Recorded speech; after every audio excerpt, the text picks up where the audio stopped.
एक दिन गोकू सड़क पर घूम रहा था और अचानक उसने बीच सड़क पर डांस करना शुरू कर दिया। उसकी चालें इतनी परफेक्ट थी कि लोग बस उसे देखते ही रह गए। एकदम हैंडसम, एकदम प्रोफेशनल। लेकिन गोकू के मुक्के की हवा से साइतामा के खरीदे हुए संतरे उड़ गए। गुस्से में लाल होकर साइतामा ने बिना कुछ कहे एक ही पंच में गोकू को उड़ा दिया। गोकू भी पीछे हटने वालों में से नहीं था।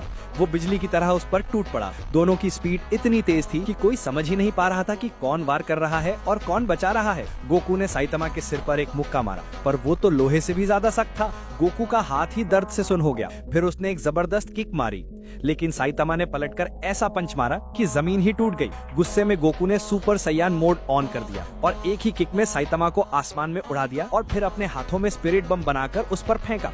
आसमान में एक हजारों मीटर गहरा छेद बन गया। विस्फोट की लहर से साइतामा उछलकर सीधा हवाई जहाज की ओर जा रहा था।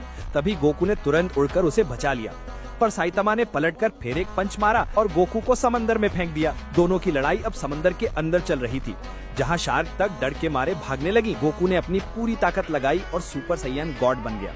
उसने साइतामा को पकड़कर सीधा अंतरिक्ष में ले गया। वहां हवा की कमी से दोनों को सांस लेने में दिक्कत होने लगी। लेकिन फिर गोकू ने एक जोरदार किक मारी और कहा, चलो सूरज की गर्मी महसूस करो। वो उसे सूरज की तरफ ढकेलने वाला था कि साइतामा ने चतुराई से बचकर पलटवार किया। अब दोनों सूरज के सामने एक दूसरे पर पंच और किक बरसा रहे थे।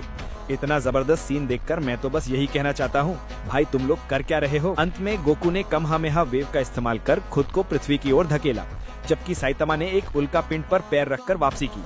सच में दोनों ही एक से बढ़कर एक प्रोफेशनल हैं।